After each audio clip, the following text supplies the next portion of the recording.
The China in Africa podcast is brought to you in partnership with the Africa-China Reporting Project at Wits University in Johannesburg.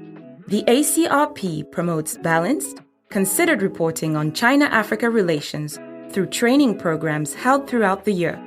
More information at africachinareporting.com.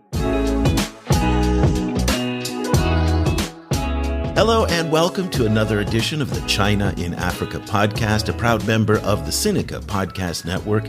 I'm Eric Olander, and as always, I'm joined by China Global South's managing editor, Cobus van Staden in Johannesburg, and our francophone colleague, editor of Projet Afrique Chine, Geronima, joining us from Mauritius. A very good afternoon to you, gentlemen. Good afternoon.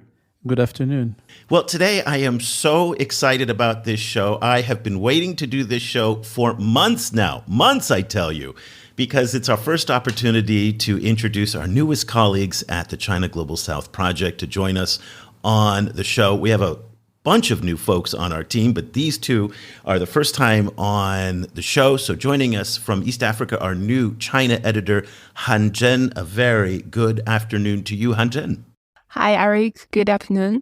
It is great to have you on the show. And we're also joined from Nairobi from our new China Africa climate editor, Njina Hakina. Njenga, how are you today? Welcome to the show. Hey, hello, Eric. I am good. It's great to have you guys on the show. Before we get started, maybe we can do a little introduction just about yourselves, just because we've been teasing this over the past few months that we've got some new staff joining. Now you guys are with us. Let's start with you, Han Zhen. Tell us a little bit about your background and how you came to join us. Okay, thank you, Eric. Hi, guys. This is Han Zhen. I'm speaking in East Africa, which I have been staying here for almost 1 year now. So it's actually been 5 years since the first time I stepped into our Africa continent. But this year is also very interesting to say, the China leading Belt and Road initiatives for its 10th years. So I've been here in the 5 countries in Africa. So for me, Africa is always my passion. I have seen a lot of possibilities, potentials, hopes here. But also, as you all know, there's a lot of Chinese engagement from different stakeholders, including governments, private companies, also some individuals. So personally, I'm a journalism graduate. So I always think, as an observer for everyone that I have encountered with here in Africa.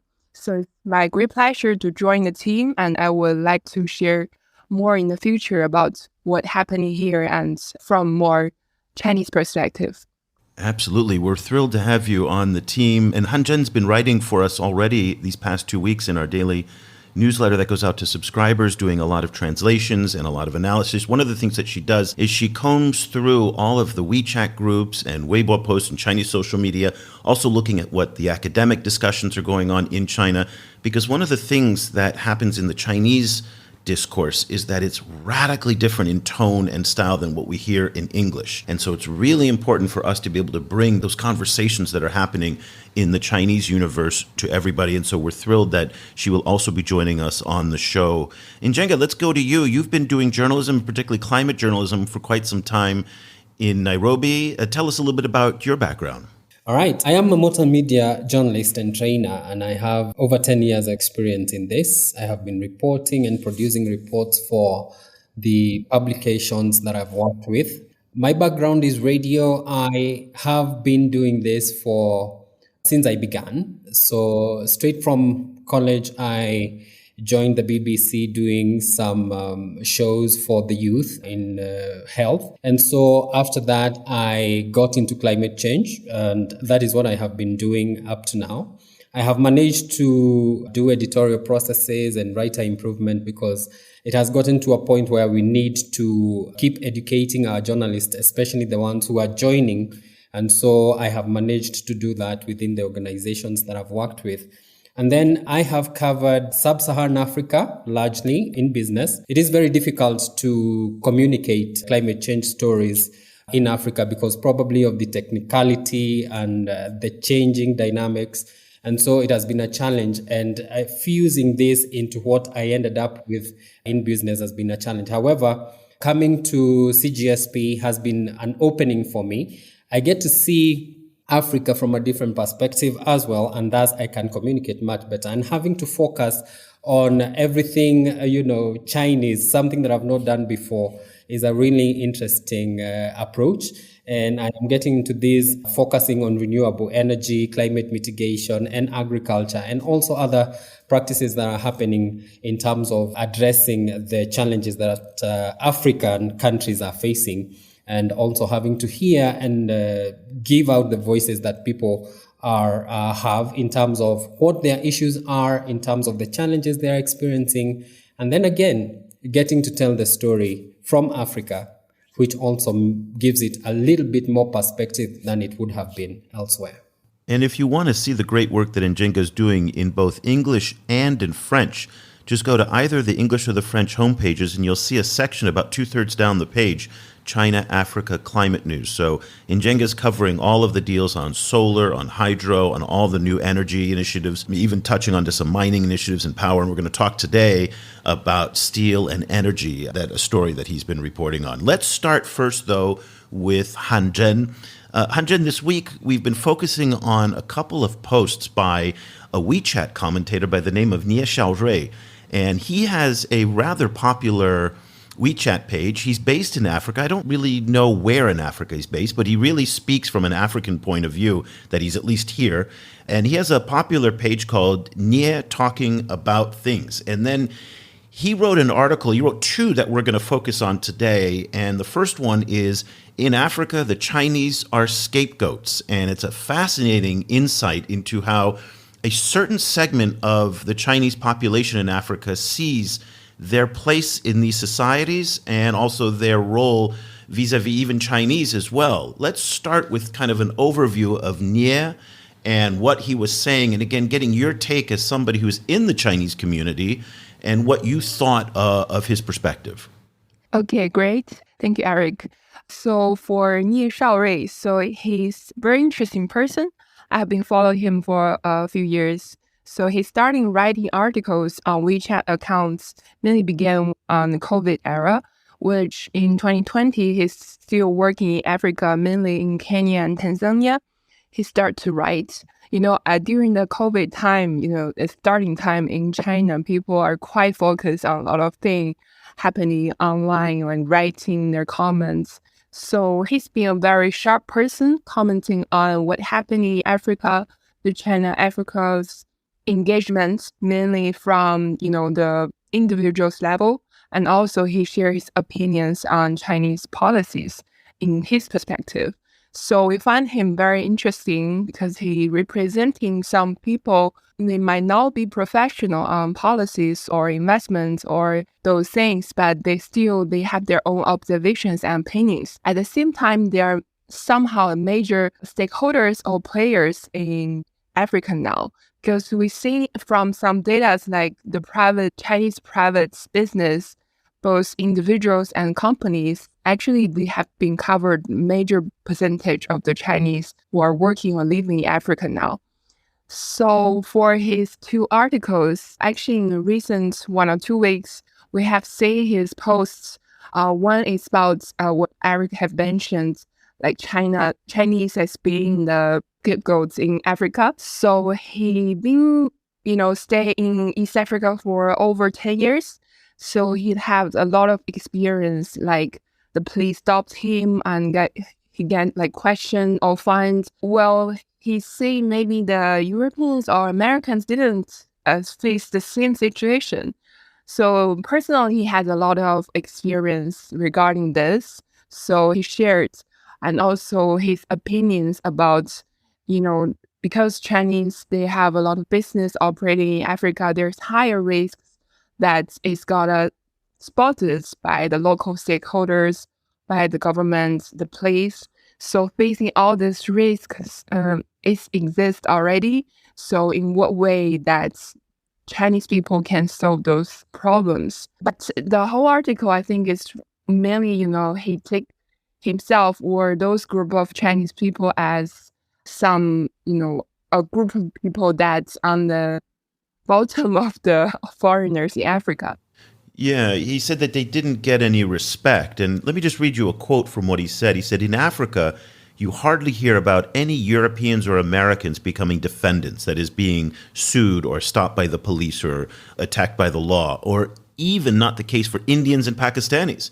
It has become a widely held belief in African society that these individuals should not be trifled with, whereas Chinese people are seen as easy targets. And he goes on to talk a lot about the frustrations of, again, being targeted by the government, being targeted by people, and even the geopolitics. Even when he goes home to China, he says people, don't respect the fact that he's in Africa compared to those Chinese who are in Europe or the West. Now, one of the articles really focused a lot on the China Square Mall incident that happened earlier this year in February and March. And I want to set this up, and then we're going to come back to Han Zhen to kind of explain what Nie was talking about. But I think it needs some context and some explanation, because the issues in the China Square Mall incident in Kenya are playing out in many different African countries across the continent. And we've talked about this in Ghana and South Africa, but also the questions about Chinese labor even in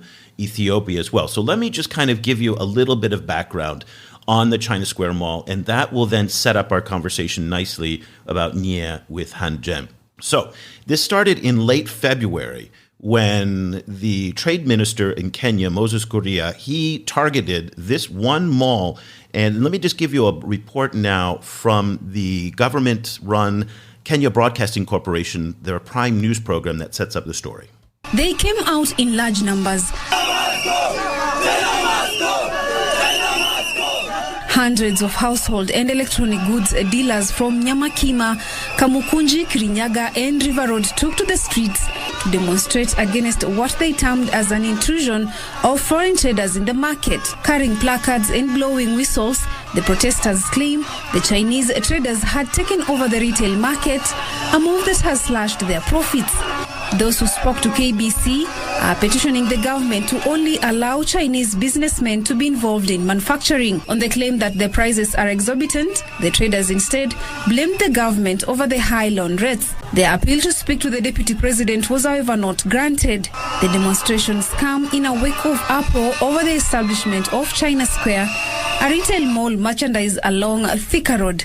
So the issue is that Chinese goods are undercutting local producers, local merchants in the electronics business and other sectors can't compete, mobilized huge protests on the streets of Nairobi. Kobus, you remember even this became an issue in Washington when the top commander for AFRICOM, General Michael Langley, mistakenly, erroneously, whether intentionally or not, referenced those protests as somehow indicating they were against China and loans, when in fact these were against China Mall, these imported goods. They said they can't compete. Now, let's listen to what Kuria, the trade minister, said on this, because in many ways he has been identified as the organizer, or at least the force behind these protests. He was then called into parliament after the China Square Mall closed, okay? And this is very important because they came under protest, and finally the owner of China Square Mall said, that's it, forget it, I'm out of here, and he shut the doors on this very popular mall. We have not forced anybody to close their business, but we deserve the right to give our opinion on something. And my opinion is that we should be encouraging people to set up factories here, to sell goods here, because what they are selling here, it is not rocket science. We can do it here. That position is not changing, and I stand by it.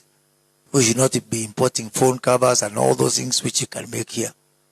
That is why I'm asking for Parliament again and again to support our proposed legislation to really discourage dumping and people who won't use Kenya as a dumping ground.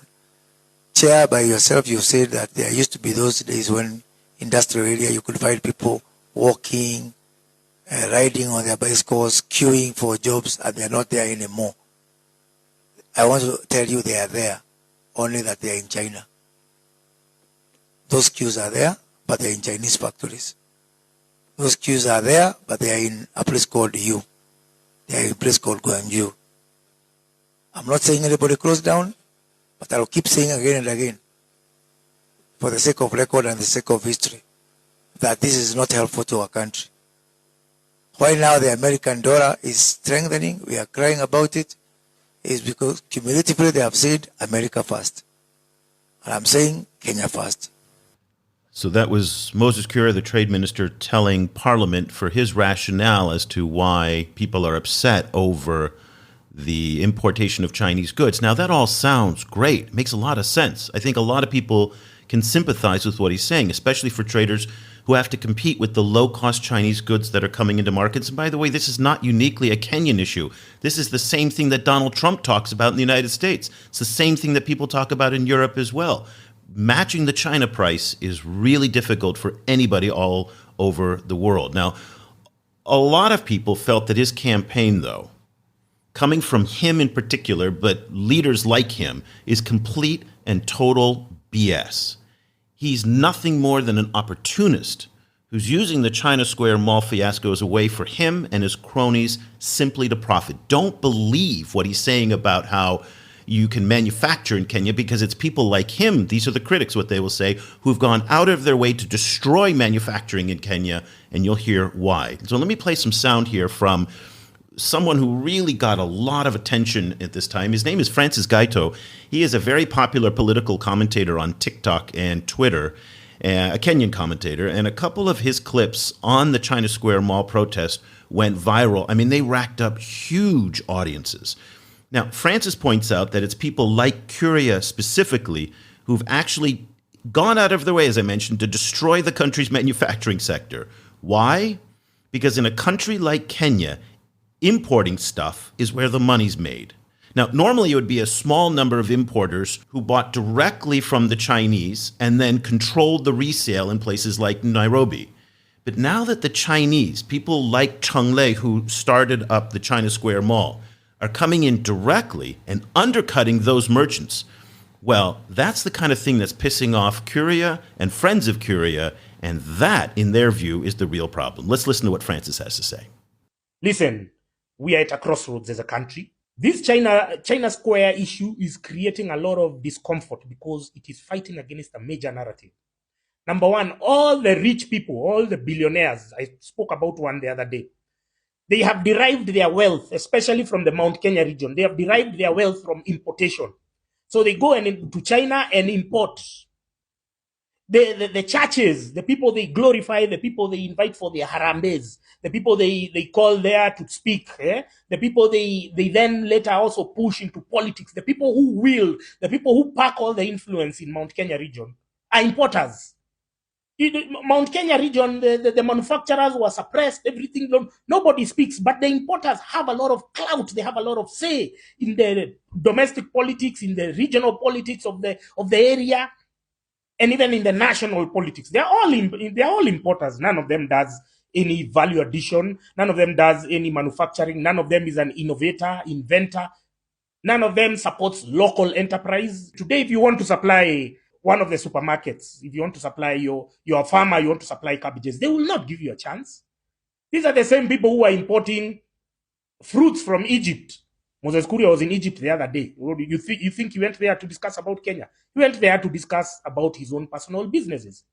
So they are challenging, these China Square people are challenging a long-held narrative, because now they are sourcing products from the original source there, from the factories and whatever, and they are giving a better price because they are working on volumes and margins. Now you are Nyamakema guy and whatever, you've been convinced that this Chinese is your enemy, because now Moses Kuria is veering to the trajectory of the South Africans. The South Africans always, anytime their politicians are unable to deliver, the ANC thugs who are elected there, they always blame immigrants. They always blame Somalis. They blame these people that they are the ones who are causing the problems. But it's them who have stolen their money. They have stolen their opportunities, and then they come to blame other people. Okay, Kobus, I want to get your take there on South Africa and the ANC, but let's go back to Hanjen. Hanjen, now, Nye, he didn't get into any of these details, so that's the background of the China Square Mall fiasco, and he did talk about it quite a bit, though, and he was really angry about it. Tell us what Nye was saying in his post. Okay, so in Nye's post, I think he take the China Mall as, a case to prove his opinion about, China always put in the lower, states or situations. So he's saying like the issue remains far from resolved. So he's talking about the Kenyan traders are still initiate some lawsuits against the Chinese companies, individuals regarding the importations. So he said it's very rare even for him as people who stay in Africa for 12 years. It's still the first time he has known like a direct civil litigation targeting Chinese individuals by the local communities. He also mentioned very interesting part about the African countries' law system because it's somehow challenging for people like to prove or given the factors like to prove their innocence, or especially on those like business-related cases, the business performance or the declining of the profits for the local stakeholders, small traders. Like the decline is really because of the Chinese importers or the other more complicated factors. He raised one point saying like he feels the Kenyans are still facing their own problems domestically. So this way of targeting Chinese is a way of shifting their domestic tensions, the tensions on Chinese people, but rather than solve the real problems inside Kenya. Yeah. Shaorui, let's go to you in the DRC and even in Mauritius where you are. A lot of what Francis was saying in his comments about how these leaders are looking out for themselves first and foremost, not for the people. And you got to be very suspicious of these leaders and their motivations and their intentions, because at the end of the day, they're going to focus on their pockets before anybody else. That must resonate a lot with you, given the nature of the leadership in the DRC. Yes, that resonates a lot with me, given the nature of the politics in DRC and how people do business there in DRC. That's right. I read Nie's comment, and I had to say that I was a bit puzzled in a way that the issue is really raising really valuable points. But also, I don't know how the legislation in Kenya, but I know in countries like DRC, for instance, there is a law forbidding foreigners to do retailing business. I mean, very small retailing business. I don't know what's the law in Kenya. So in that context, in a country like mine in DRC, for instance, we had those similar issues targeting Indian, Pakistanis, Lebanese, even Chinese at a certain point in time, because people were complaining, saying that there is a law forbidding foreigners, whatever kind of foreigners that might be, to do retailing business. But since in that segment of the economy, you find a lot of imported good coming from China, coming from different countries, and you find a lot of Chinese and Indians and Pakistanis and Lebanese in the case of DRC, you have the chance of having those tension coming a lot. But what is raising, of course, when you have like corrupted politician that's also kind of playing the same in the same kind of business, it kind of creates tension. But in a country like the DRC, you find the politician working alongside with those importers who are Chinese and Lebanese to do their business. So the context is quite different, but the framework and the consequences with the population are similar, the same, and the feeling that the population have toward those importers and those foreigners working in the retail, it's quite similar. Jacobus, he talked about the ANC and the corruption. He called them thugs. There's a lot of frustration in South Africa with the government, but at the same time, this idea of targeting foreigners as a way to distract from your own domestic problems, that was something that Nie brought up, and it's something that, again, you've seen in Durban and other parts of South Africa where there's been surges of xenophobia, sometimes directed at the Chinese, but oftentimes at other Southern Africans. Let's get your take on this whole debate and also Nie's kind of point of view and this grievance that Nie also feels. And at the same time, I think that will come as a surprise to a lot of people in Africa that feel that, wait, the Chinese feel grievances when they seem like they're profiting and doing so well. And it's not that simple. Yes, absolutely. I think it's important to emphasize again that what's at issue here is not Kenyan manufacturing. There's no Kenyan manufacturing being undercut here. What's at issue is the protection of a cartel who imports Chinese-made stuff and sells them at a profit to poor Kenyans, and kind of what particular level of profit that's going to be happening at.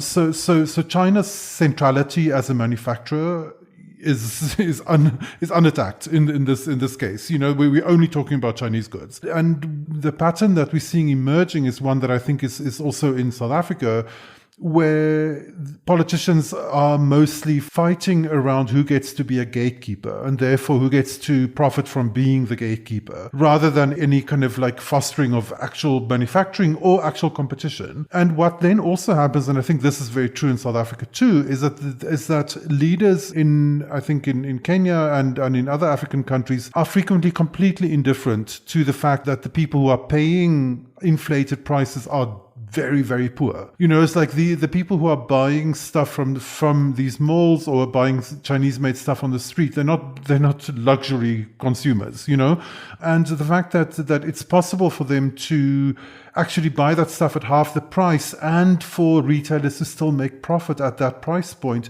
is completely off the agenda. It's not being discussed at all. And I think this is true in South Africa too. Kind of where, a movement like the ANC, which came to power, with the narrative that they're there to empower poor people, are largely completely indifferent to the suffering of poor people. And what becomes really kind of central to the issue is again this kind of issue of extraversion. It's who gets to be a gatekeeper and who gets to control access in and out. Yeah, and you and I have a number of friends who've done research on China malls in South Africa. And one of the things that they found from that research was how people liked the air-conditioned environment. They liked the fact that everything was in one space. They didn't have to go to multiple markets across town. They liked the low prices. In many cases, there was no haggling, so it was a fixed price. And that was also, they felt, was more transparent in the pricing, that they got a better deal.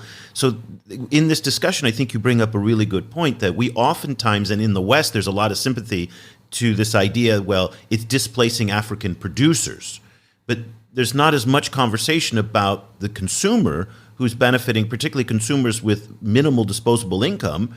Their dollar or their kwacha or their shilling goes a lot farther with these China products. So there's winners and there's losers here. And Jenga, let's wrap up this conversation. You are in Kenya. You consume Chinese products, I presume, like everybody else does all around the world. When you were watching the China Square Mall incident kind of play out, what was your take on it all?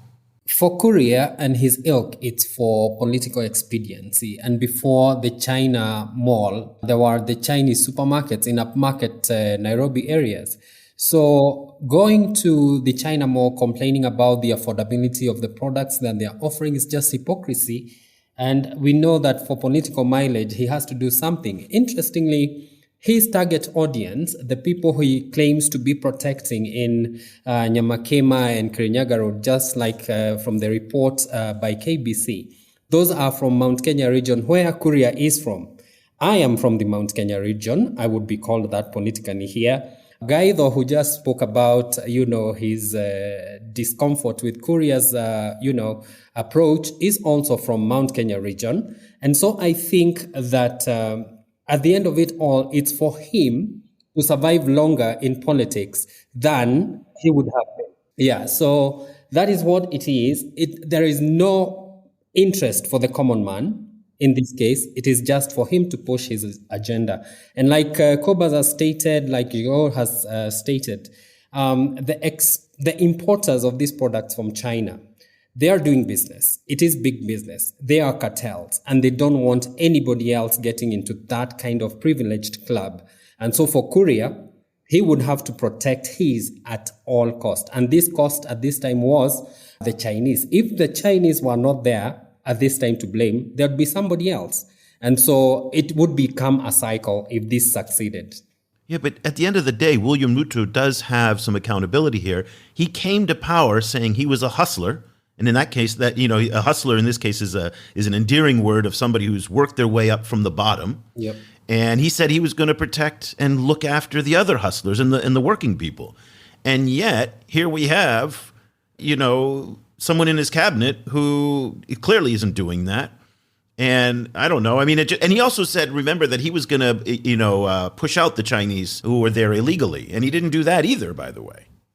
Interestingly, his deputy, Rigathi Gachagua, sometime last year before the election, he was in one of the media outlets here, owned by Kenyatta at the time. And he said that the Chinese were, monopolizing trade in terms of imports and all the things that they were bringing in. So I think it seems like from those conversations, it is a narrative that has been going on in those political circles. And so they had, to raise emotions and create, this kind of picture of the Chinese for the people they portend or pretend to be protecting, so that they have a narrative of, you see, we care for you, this is what we have done or what we are doing. And so they can remain dear to these hustlers, which interestingly is not bearing fruit, because the reality on the ground now is very different from what was before they came into power. Well, let's shift gears now into the mining sector. Giraud, I'm going to ask you quickly to give us a little bit of background before we get to Njenga and his story. One of the things that we've been hearing about in countries like the DRC, Zambia, and Zimbabwe in particular is this desire to move up the production chain in the industrial supply chain, whether that's in mining and to refine and process minerals, or in the case of actually building steel industries, as they're trying to do in Zimbabwe. The problem is, though, is that power is a chronic problem throughout Southern Africa, nowhere more than in South Africa, where Cobus is, and Eskom with your 6, 8, 9, 10 hours a day of brownouts. So, Giraud, let's talk about power very quickly. Just give us the lay of the land as you see it in Southern Africa in terms of electricity that's needed to fuel these refining and these industrial supply chains. Yes, electricity has been a very major issue for many mining industries in Southern Africa. Last year, in case of Zimbabwe, when Emmerson Mnangagwa, president of Zimbabwe, said that, he wants the lithium company to start processing lithium on the ground, one of the Chinese company, Zhejiang Huayo, kind of protested by saying, we would like to do that, but there is a huge infrastructure problem here in Zimbabwe about electricity. It's the same concern that another Chinese mining company, this one is steel maker, Tsingshan Corporation, had raised at our time, expressing the fact that there is a huge problem in terms of electricity. And you see the same situation happening in different countries, like in the DRC, for instance, where the Sikomin project had to build its own dam, the Busanga Dam, to be able to power its mining project in the southern DRC. We see also the similar problem in countries like Zambia, and we also see that in Namibia, where we see Chinese company trying also to supply with the solar powers and everything just to power those mining industries. So the problem is huge for Southern Africa, because you have now a lot of mining industry popping up everywhere, Zimbabwe, Zambia, DRC, that require a lot of electricity inputs, but the demand is huge, but what the market can offer just so low that now the question is how they're going to solve that issue on the ground now. Okay, well, how they're going to do it, we have an indication of at least how Tsingshan Holdings, which is the huge mega steel company, I think it's one of the largest, if not the largest steel manufacturing companies in the world. They have a very big operation in Zimbabwe. Njenga, you were following that this week. What is Tsingshan's solution to their power problem in Zimbabwe? So Tsingshan is looking northeast to Mozambique, and they are planning on importing power from the Mfandankua hydroelectric power project once it is complete. Interestingly, for this project to be complete, the government is looking for a strategic partner. And so for now, the timelines are still out there, yet to be completed. Now, Zimbabwe is following this plan through, and it is supporting DISCO, as it is commonly known, to push for the exclusive importing power arrangement. And this project is a $1.5 billion steel and ferrochrome facility. The power from Tumvuma, from Mfandankua, will travel 530 kilometers. And coming from Tete province, which also is closer to South Africa than any other country in the region, you would see that there is a bit of competition, because South Africa is also suffering from the same challenges like Zimbabwe is, and it is interested in this power. So I don't know how this is going to play out. Yet DISCO is counting on this power coming from Mozambique and helping them continue with the 5 million tons a year steel operation. Now, the company or the project itself is 60% complete. And so they're just waiting for this special arrangement to come out. And the biggest challenge for now is the power from the project in Mozambique is not yet out. So there's still some questions about what happens in case this doesn't pan out as they expect. Now, an official from the government who's been quoted by the Zimbabwe Independent regarding this power says that for now, Zimbabwe is planning an exclusive power line that will help this company be able to produce and continue with operations. But then again, with Zesa Holdings pushing for this exclusivity from Mozambique, maybe it's going to work out, maybe it's not going to. We just have to wait and see. Cobus, listening to this, I can feel my blood pressure kind of going up. Because last week we talked with Christopher Nettobill. And one of the things that we brought up in our discussion with Christophe, he is at the Green Belt and Road Finance Institute at Fudan University. And we talked about how China in 2023 has added or approved 20 gigawatts of new coal power. When Donald Trump appeared this week on the CNN town hall, and somebody said, what are you going to do if you're reelected as president to lower energy prices? His answer was, drill, baby, drill. That's a quote. And it doesn't seem like Japan, Germany, the United States, any of the global north countries are hesitating at all to fire up the coal power plants. But yet they will deprive countries like Zimbabwe of the $3 billion in financing needed to build the Senghua power plant, which would have an enormous impact on a country like Zimbabwe to be able to power industry and people because it isn't part of the just transition. So we've talked about the risk premium that African countries are facing in securing finance. And in some ways, it also feels like there's a climate premium as well, that they're getting shafted while everybody else fires up their coal joints. These guys are being told, no, you can't have coal because it's bad for the environment, right? It just feels a little bit weird to me that coal is bad for Zimbabwe, but it's okay for West Virginia.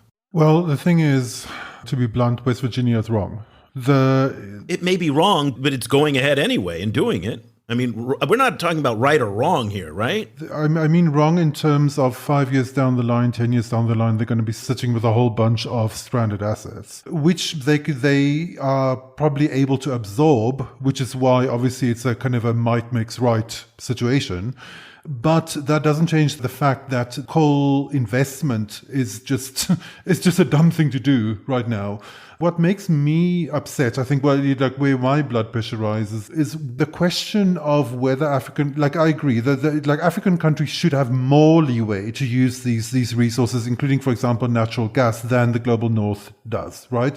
And that is, kind of, I think really Japan, the US, Europe, they suck in relation to this. It's really shocking, I think, completely outrageous that, countries that preach as much to the world about green transition shouldn't be kept to their own standards. And the fact that they've done nothing over the last 20 years to affect their own green transition is an outrageous failure. That said, I think a lot more hard-nosed questions should be asked about why poor countries with huge numbers of sunny days per year, like South Africa and Zimbabwe, are not using that resource, and why they are hell-bent on using this ancient technology when they could be leapfrogging into something much more efficient that will also not destroy their own countries. Is that a rhetorical question or is that a real question? I mean, no, that's a real question. Well, the real question is that because your president doesn't want to throw 100,000 people in the South African coal industry out of work the same way that Senator Manchin wants to protect the jobs in West Virginia. I mean, it's that simple. If that were the real reason in South Africa, then it would be a fantastic situation. The real reason South Africa is that they are themselves at the head of cartels that are so embedded not only with actual economic cartels, but also with criminal cartels that control these industries, that is why they're so beholden to them.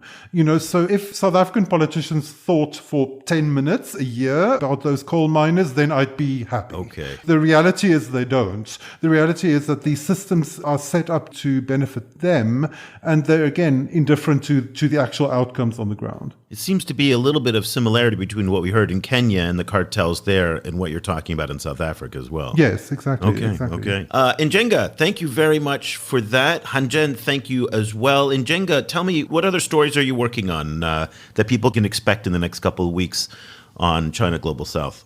So there is Kenya, the first Chinese-funded project in Kenya, a geothermal project.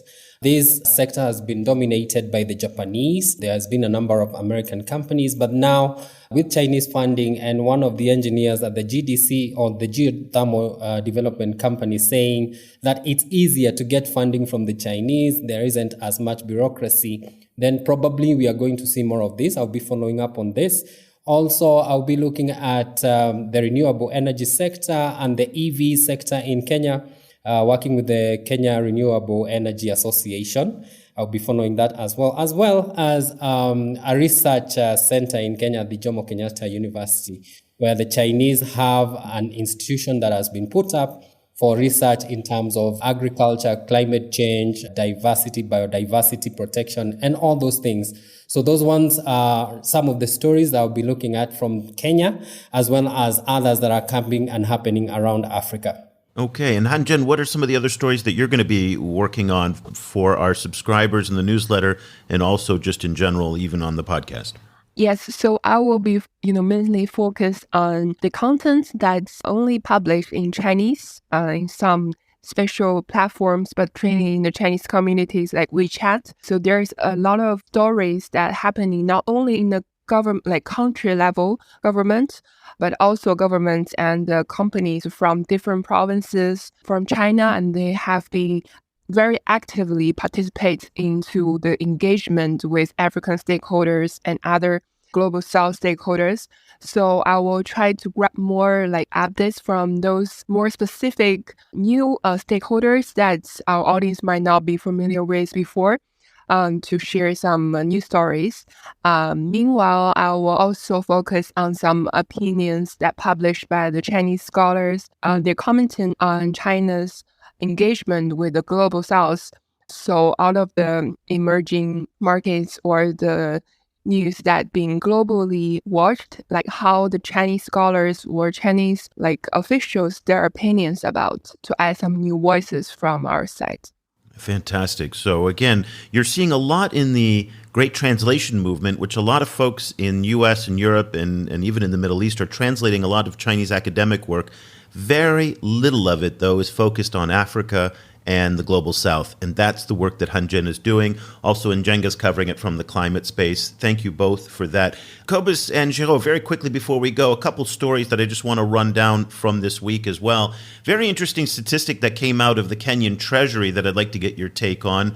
In the coming fiscal year, the amount of Chinese loans will be a total of $12.5 million. Now, that is quite remarkable. When you think back to 2017, that number was $522 million, $500 million. In 5 years, it's gone from $500 million to 12.5 million. Also, Cobus, you wrote this week in your coverage of the debt issues, Zambia and Sudan both not doing well. Zambia in particular. Zambia apparently now is going to the French and begging for the French to try and help them to get their debt restructuring process going. The French have no leverage over the Chinese. We are stuck. It is not moving forward. All the rumors of some kind of breakthrough that happened at the IMF World Bank spring meetings back in March, complete garbage. That didn't happen. There is no breakthrough. We've not heard anything official. So, Cobus, let's get your take right now on the drop-off in financing for a country like Kenya and also the stalemate over Chinese debt in Zambia and the situation in Sudan.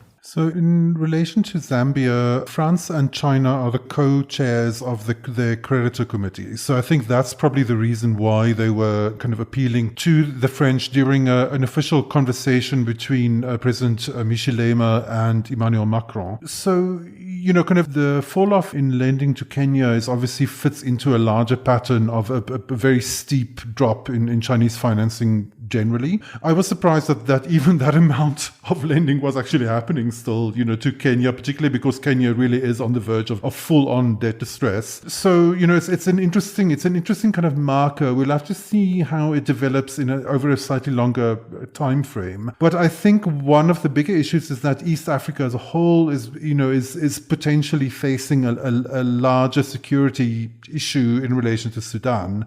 And China is facing very, very significant challenges in Sudan.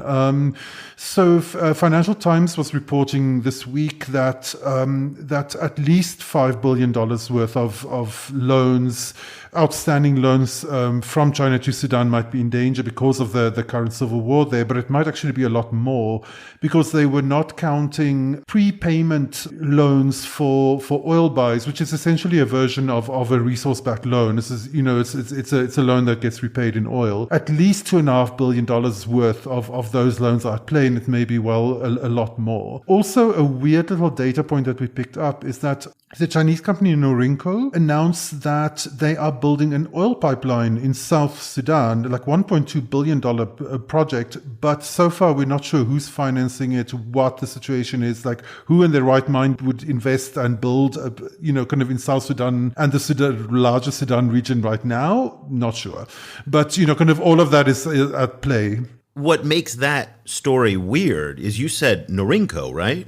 Yes. Okay, Norinco, if those of you are not familiar, is not an oil company.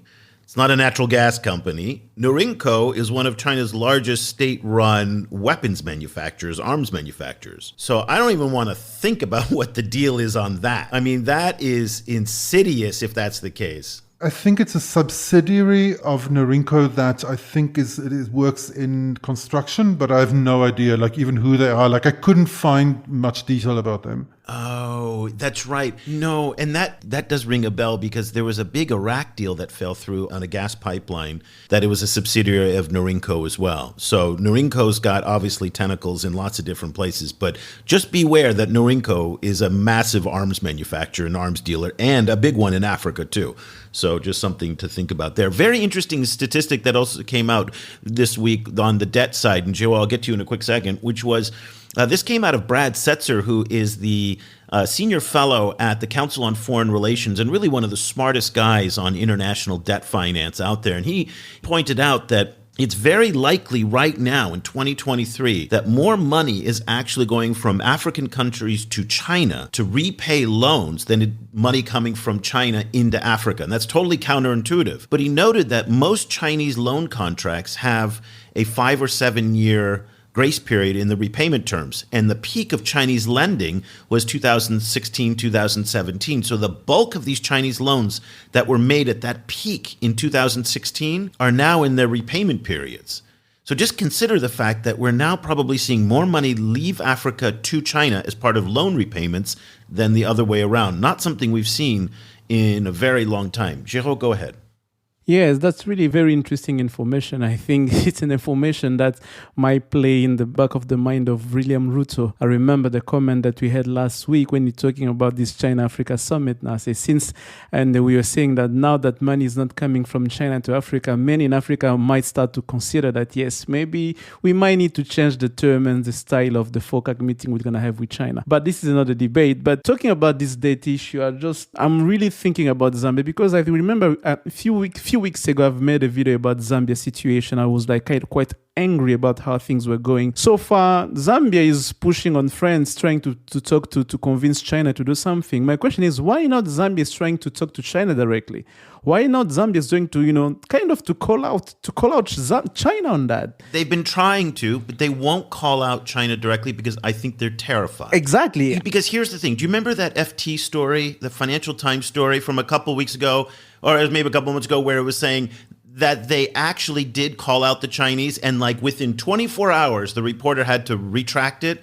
And I believe with my soul that the Chinese embassy picked up the phone and said, "What the F are you doing? We're going to come down there and we're going to mess you up." And then they hung up the phone. And then the finance minister had to call the FT guy and said, I need to retract that. Yes, that's why they're not doing it, because I think they get bullied by the Chinese and they say, don't embarrass us publicly or you won't get anything else in the future. That's what I think.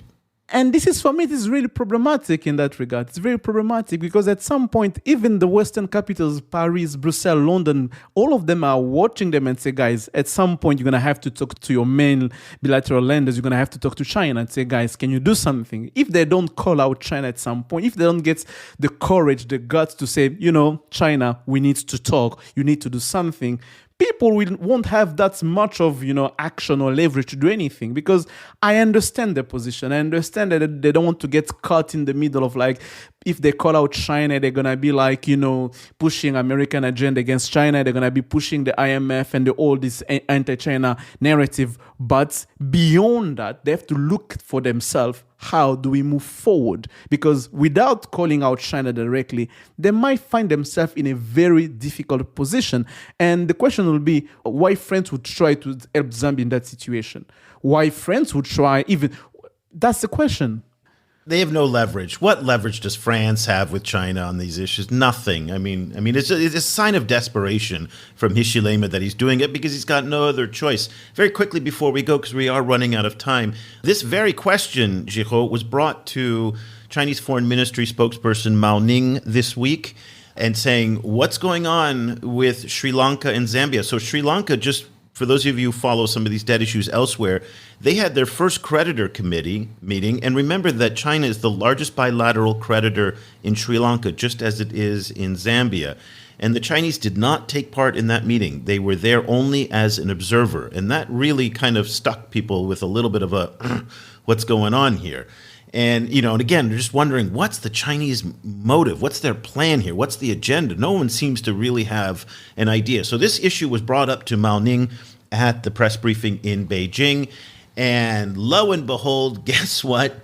She didn't talk about Sri Lanka. She didn't talk about Zambia. She said it's all America's fault. And so let me read you the quotes. And Cobus, I want to get your take on this. She said, "We have noted that the U.S. benefits from its dollar hegemony on the one hand and jabs fingers at African countries' normal financing cooperation on the other. This is nothing but double standards. In fact, the massive interest rate hikes by the U.S. has pushed up the cost of financing and debt repayment facing African countries. This is the main cause of African countries' debt issue." Cobus, as far as I can tell, and I did a search through the Chinese Foreign Ministry transcripts, this is the first time that we have heard the use of the words dollar hegemony from the Foreign Ministry. And they seem to be picking up on this trend, and this is part of the evolving narrative for the Chinese response to the debt crises and their role in it in Africa. And again, we've seen this evolution over the past 12 months in terms of their rhetoric and their messaging. But this reference to dollar hegemony is very, very interesting because it does show a change in their messaging strategy. Yeah, it does. And it seems to be kind of dovetailing with messaging coming from other global south countries too. So of course, Russia, for its own insane reasons, pushing against dollar transactions, but we're also seeing very similar kind of, sentiments coming out of Brazil, out of several other kind of global south countries, where everyone is attacking the dollar, so that's a very convenient talking point, but it doesn't change the reality that China is a major creditor to these two countries and that China has been stonewalling this process for a long time.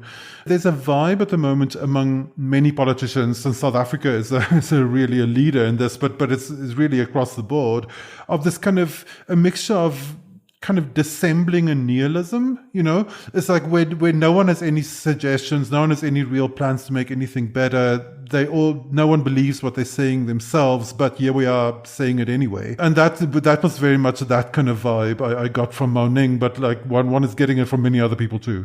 It's just scoring points on the other side. That seems to be what they want to do. I wrote a pretty stinging criticism of that this week as well with regards to the United States saying that it's going to build a massive railway from India to the Middle East. And you're like, no, you're not. No, you're not. You're just trying to score points against the Chinese. And Mao Ning's trying to do the same thing. Yeah, it's the same thing with the Global Gateway. It's the same thing with many, many Chinese initiatives where you're like, what are you talking about? Yeah, but they're all just spitting at each other. But all of them, though, I mean, listen, they've all got dirt on their hands. I mean, they're all the same. And meantime, Zambia is circling the toilet bowl. And that's the part that is, and again, when the Chinese say, we don't have, it's not our fault. Yeah, you gotta talk. The fact that they sat out this Sri Lanka creditor committee meeting affected sentiment on the market, which then pushed the value of the currency down, which then makes their cost of borrowing going up. All of that instability and uncertainty does not help developing countries on the edge. China has an obligation, a moral obligation, to be more transparent and forthcoming with what its agenda is so that the rest of the world can understand, what do we do? They're not doing that. So I think they need to be held accountable for that. Okay, very quickly, before we go, Giraud, what are some of the stories that you'll be working on next week on Projet Afrique-Chine for our listeners who speak French? What are some of the issues that you'll be covering? I'll be continuing covering different stories. There is one story about how China is moving forward in Namibia with the lithium project with the Australian companies there. I think last week I've wrote a piece about the interesting dynamic between Chinese and Australian company in the lithium industry in Africa, especially in Namibia. This is one of the stories I'm going to be following really closely to see what's happened. And I also covered another story yesterday about human trafficking down in Malawi involving 3 Chinese who were arrested in Lilongwe airport because they were trying to traffic 2 women from Malawi to China. Those are the kind of stories I'm going to be following on the Projet Afrique-Chine and other different stories, because those stories are we follow them on the day-to-day basis, and we pick them as long as they come, as long they go. So stay connected into projetafriquechine.com, and you're going to be really updated about every stories that we cover in French about China in Africa.